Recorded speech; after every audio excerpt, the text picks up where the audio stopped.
시청자 여러분 안녕하십니까. 공정선거 줌TV의 신상민입니다. 아, 조용필 씨의 인물 현대사라는 노래가 있는데요. 이게 묻혀져 있던 건데 현 시국에 딱 맞는 노래 같아서 여러분들한테 한번 노래를 들려드리겠습니다.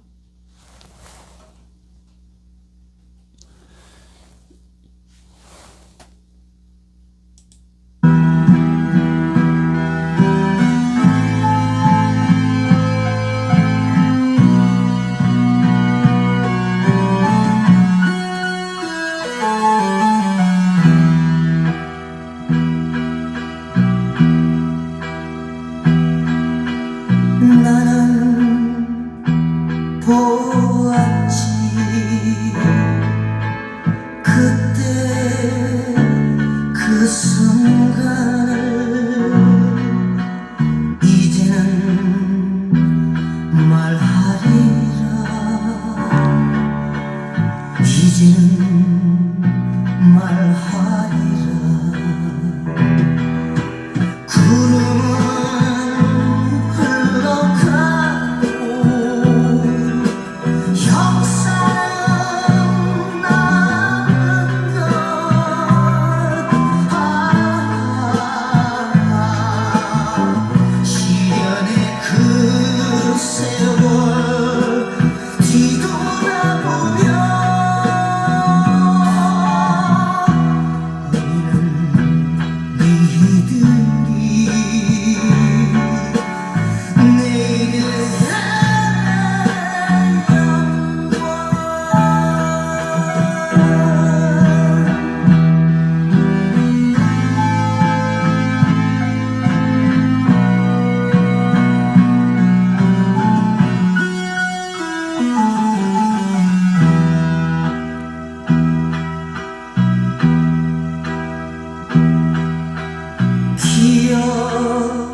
그때 그 사람들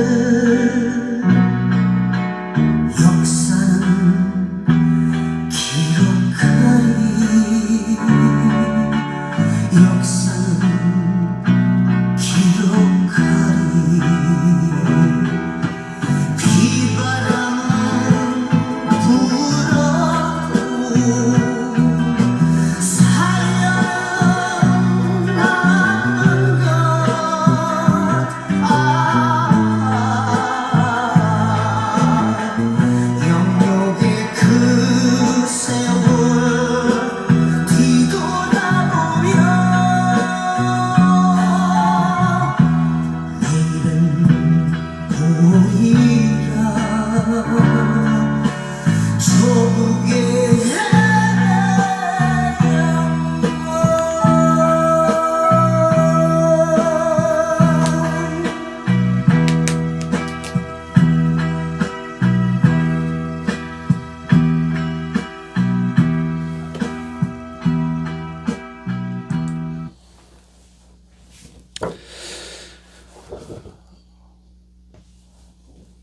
네, 시청자 여러분, 조용필 씨의 인물 현대사라는 노래가 있었는데요. 전 처음 들어봤는데 이 노래가 너무 좋은 것 같습니다.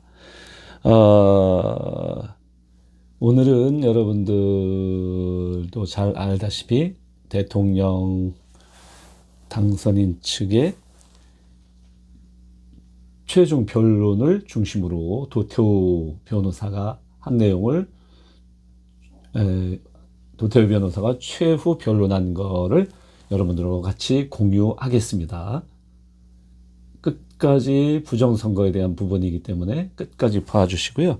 이 부정선거 모든 근본적인 원인은 부정선거로 인해서 발생한 거고요. 이번에 그 전산 조작뿐만 아니라 전산 조작에서 56명의 더불어 부정선거로 된 가짜 국회의원들이 있었고요. 또 그 56명 이상 더 국민의힘에서 해야 함에도 불구하고 이 더불어가 그 국회의원 숫자를 도둑질을 했습니다. 근데 국민의힘은 거기에 대해서 항의를 하지 못하고 부정선거에 대한 그 강한 주장을 하지 못하고 물론 주장하는 분도 있겠지만 대부분 무사한 일, 현실 도피, 뭐 국회의원으로서의 어떤 싸워나가는 것이 없습니다. 그래서 우리 국민들이 또 대통령 또한 우리 국민의 주권인 그 투표나 우리나라 전체 망가지는 것을 방지하기 위해서 대통령이 비상계엄을 했는데 그걸 그 탄핵 소추를 했고 지금 그 최후 변론을 한 겁니다. 여러분들도 잘 아시다시피 끝까지 여러분들 봐주시고요. 또한 대통령의 명연설입니다. 저도 타이틀만 보고 이렇게 그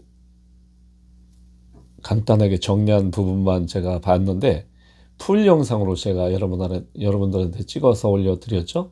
풀 영상을 처음부터 끝까지 한번 여러분들이 귀담아서 들어보시기 바랍니다.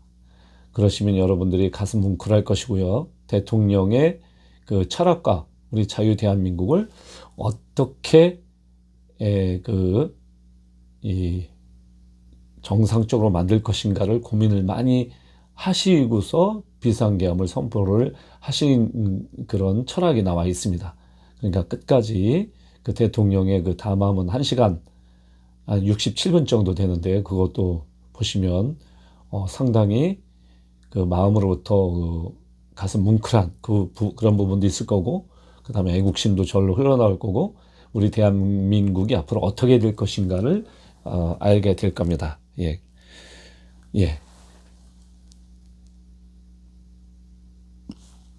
네, 시청자 여러분, 이분이 도태우 변호사인데요. 2020년 4.15 부정선거 때부터 이분이 그 부정선거에 대해서 엄청 많이 싸워 오신 분이고요. 또 저하고도 인터뷰도 하신 분인데 아주 훌륭하신 분이십니다.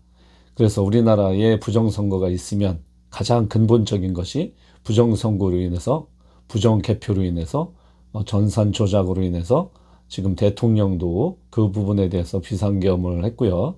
또한 우리 국민들이 또 우리 주권인 우리 국민들이 그런 부분에서 깨어났습니다. 이 도태우 변호사의 그 절절한 주장을 절절하지 않죠? 정확한 주장을 여러분들이 같이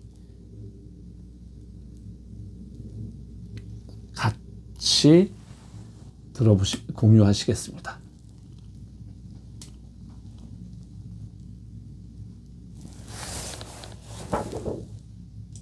호와 선거관리 시스템 점검 지시의 정당성, 선거관리 시스템의 위기와 제도적 해결의 좌절에 관하여 말씀드리겠습니다. Stop the Steal, 세계적으로 유명해진 문구입니다. 국가 주권, 국민 주권을 도둑질 당하지 말고 지키자는 뜻을 담고 있습니다. 그 아래에 핏방울 같은 기표인의 모양이 보입니다. 1948년 대한민국 수립을 위한 50선거의 모습입니다. 아무리 가난한 사람도, 아무리 재산이 많은 사람도, 까막눈의 시골 촌부도, 미국 유학 박사도 모두 한 표씩이며 성인이면서 배제되는 사람은 아무도 없었습니다. 보통, 평등, 직접 비밀 선거에 의한 이 한 표는 천부 인권적인 각 개인의 존엄성에 바탕한 피 같은 주권자의 상징입니다. 한 사람 한 사람 주권자의 고유한 인격적 결단이 들어있는 투표지가 이렇게 찢어지고 짓이겨진 채 삼립방 박스에 처박혀 굴러다녔습니다. 마지막 일장기 투표지는 투표록과 개표록에 아무런 특기사항 기재도 없다가 재검표장에 총 1974표 중 1000장 이상 나타나 한 글자도 보이지 않는 294표가 새롭게 무효표로 처리되었습니다.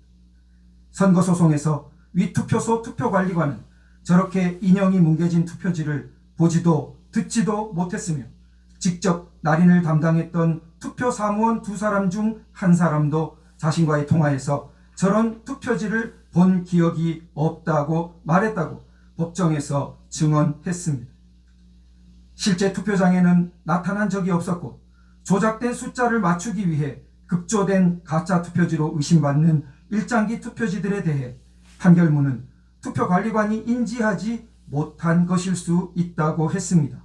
하지만 직접 날인을 담당했던 투표 사무원 2명과 현장을 참관했던 복수의 사람들을 증인으로 추가 조사하지 않았습니다.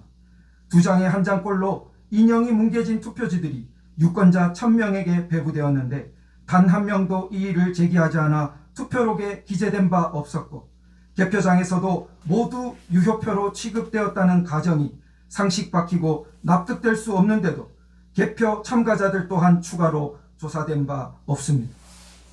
판결문은 또한 제기된 각종 전산적 의혹에 대해 2020년 10월 14일자 현장 검증 결과를 근거로 사전투표 시 통합선거인 명부 조회를 위하여 사용되는 선거망은 업무망과 망분리가 되어 운영되는 사실이 인정된다고 쓰고 있습니다.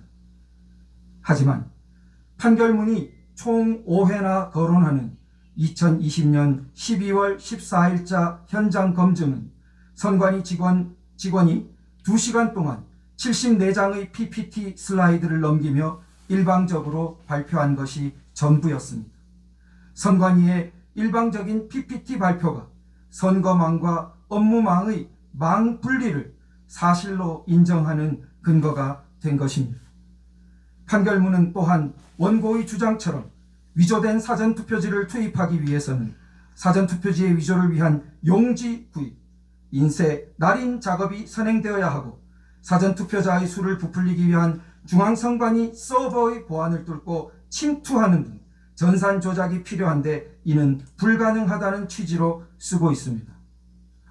그러나 2023년 10월 국정원은 보안 점검을 통해 선관위의 선거망과 업무망 사이의 망 분리가 미흡하여 해커가 카페에 앉아 인터넷을 통해 통합선거인 명부 조작이 가능했음을 밝혔습니다.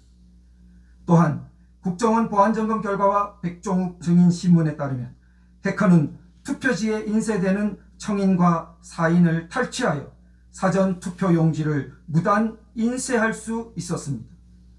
선관위 사무총장은 본 법정에서 선관위는 해당 선거의 사전투표용지 발급에 지난 선거, 전전 선거의 자녀 롤 용지를 사용해왔고 그 대장 관리는 엄격하게 되지 않는다고 자백했습니다. 국정원의 점검과 두 증언을 종합하면 판결문에서 불가능하다고 판시했던 용지 확보, 인쇄 날인, 서버 침투가 모두 가능했다는 것이 명백합니다. 해킹을 통해 가짜 투표용지를 무한 제조하는 것이 가능했던 상황인 것입니다. 각종 이상투표지 속에 선거소송을 제기한 원고들을 찍은 표들이 섞여서 발견되는 것에 대한 의문이 제기되고 있습니다. 조작되어 공표된 숫자에 따라 가짜 투표지로 재검표에 대비하고자 하면 차이가 나는 특정 후보만의 표가 아니라 투표소 단위별로 조작된 숫자에 맞추어 모든 후보들의 표를 일습으로 제조하는 것이 훨씬 쉽고 티도 덜 나기 때문이라 추측됩니다. 판결문은 또한 가짜 투표지를 다량 위조하여 진정한 투표지와 대체하였다면 위조 투표지 상자와 진정한 투표지 상자를 바꿔치기 했어야 하는데 이는 정황상 불가능하다는 취지로 판시했습니다. 하지만 영등포울 선거구의 투표지 보관 당시와 1년 반 뒤 이루어진 재검표 당일의 문손잡이 봉인 상태는 봉인된 종이 테이프의 접힌 위치와 각도, 판사의 도장 위치와 크기가 확연히 달라 누군가 투표함 보관실에 봉인을 떼고 다시 붙였음이 명백합니다. 결국 선거관리에 대한 문제제기를 봉쇄하는 절대 권위처럼 내세워지는 대법원 판결문은 충실한 사실조사와 전산 점검을 하지 않은 것이라는 점이 유념되어야 합니다. 이처럼 부실한 대법원 판결이 다른 사건들에서 추가적인 논의와 조사를 차단하고 자동으로 결론을 내리게 하는 근거로 악용되어서는 안 될 것입니다. 지금까지 선거관리 시스템의 위기에 대해 말씀드렸습니다. 이제 이 위기를 제도적으로 해결할 수 없었던 사정과 그 노력의 좌절에 관해 말씀드리겠습니다. 선거에 문제가 있다면 당사자인 정당이 나서 싸웠을 텐데 그러지 않는 것을 보면 실제로 문제가 없는 것이 아닌가 의문을 제기하는 분들이 있습니다. 하지만 선관위는 우리나라의 모든 공직선거를 관리 감시하며 강력한 조사권을 가지고 모든 후보자를 선거법 위반이라는 위중한 범죄 혐의로 단죄할 수 있는 막강한 기관입니다. 게다가 국정원 보안점검 결과에 따르면 국민의힘 당대표를 뽑을 때 이용하는 선관위의 온라인 투표 시스템, 소위 K-보팅 시스템은 온라인 접속 코드나 개인별 로그인 절차가 너무 허술해서 해커가 다수 유권자를 대신해서 대리 투표하거나 투표 결과를 변경할 수 있었습니다. 국회를 주도하고 있는 거대 야당이 국정원 보안점검의 의도를 왜곡하며 부정선거 의혹을 제기하는 국민들을 비난하고 선거제도 개선을 요구하는 국민을 직접 고발까지 하면서 편향적으로 선관위를 비호해 온 것은 주지의 사실입니다. 이런 상황이기에 전형적인 선출직이면서 각종 선거법의 칼 아래 놓여있는 국회의원들로 구성된 국회와 정치권은 선관위를 제대로 견제하기 어렵다고 할 것입니다. 국회가 어렵다면 수사기관이 나서 문제 해결에 접근해 줄 것을 국민들은 기대했습니다. 그러나 파주을 금촌이동 제2투표소 당일 투표록에 기재된 약 20장의 날이 넘는 투표지들이 재검표장에 나타나지 않아 재검표 투표지들이 위조 반입된 의혹에 대해 고소한 사건을 보면 투표록이 실수로 기재되었을 수 있다며 경찰의 불송치 결정이 내려지고 같은 이유로 검찰이 불기소 처분한 후 고등검찰청으로 갔다가 단 며칠로 기각 결정되었습니다. 고등법원에 재정 신청을 접수했지만 다시 기각되었습니다. 재검표 후 3년 동안 여러 수사기관을 돌고 돌았던 이 사건은 현재 마지막으로 재항고되어 원래의 선거소송이 진행되었던 대법원으로 다시 가 있습니다.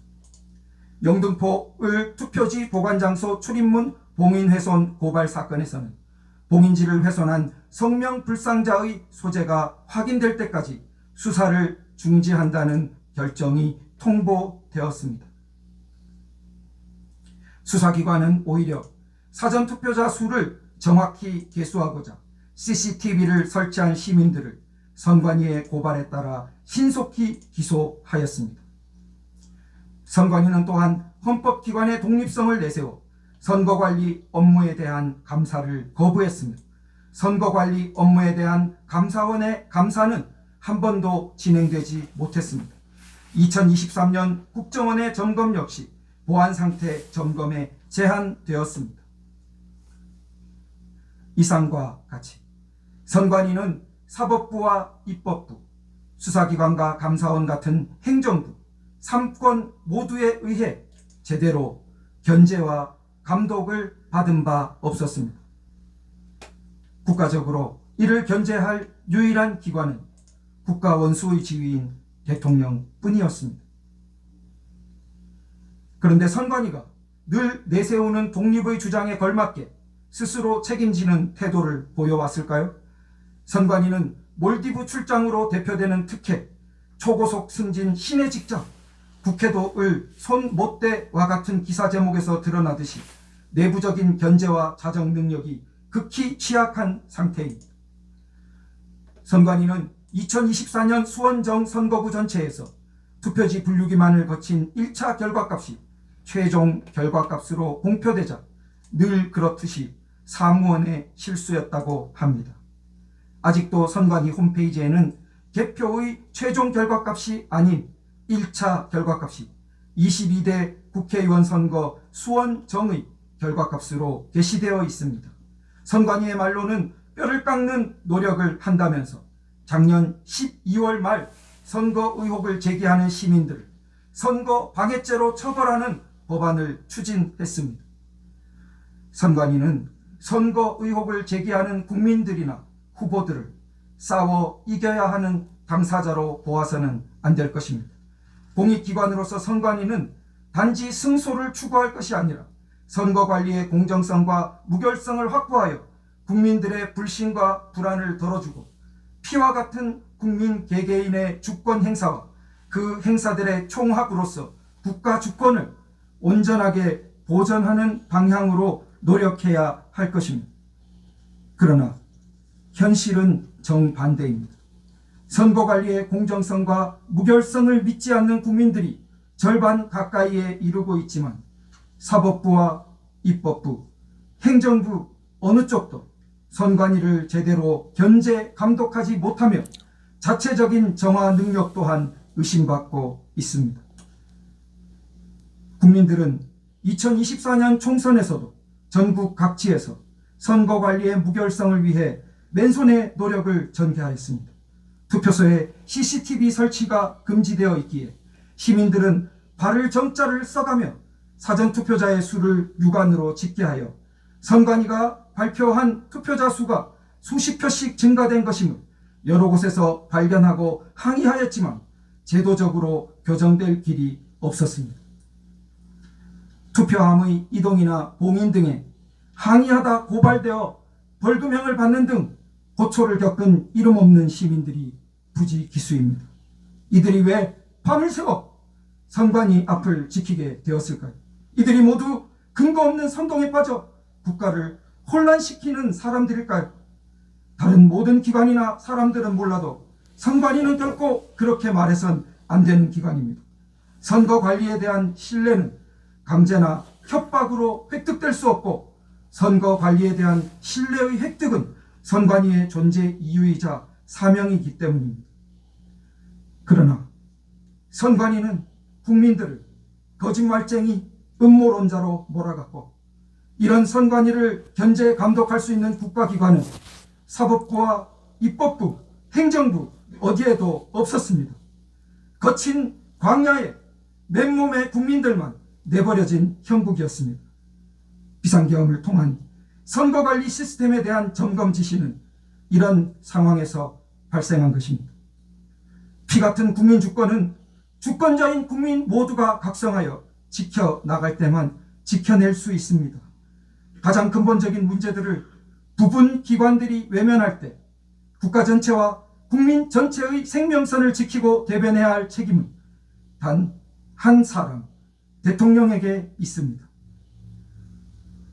대통령은 그 책임을 외면하지 않았고 비상계엄과 선거관리 시스템 점검 지시를 통해 전 국민에게 국가위기 상황을 간절히 호소하였습니다.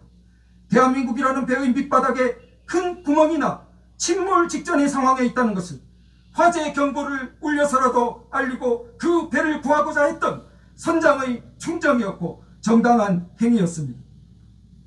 수천 년 인류 문명사에서 가장 발전된 체제인 천부인권, 보통선거, 자유민주 체제의 기초는 존엄한 한 사람 한 사람의 기표를 피처럼 귀중하게 보는 것입니다.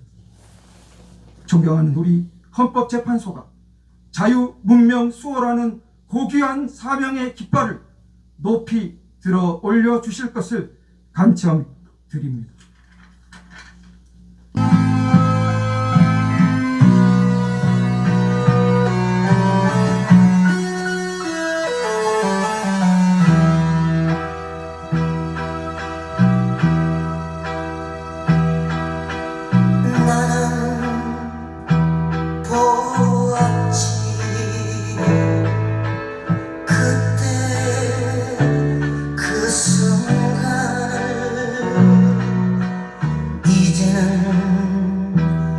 말하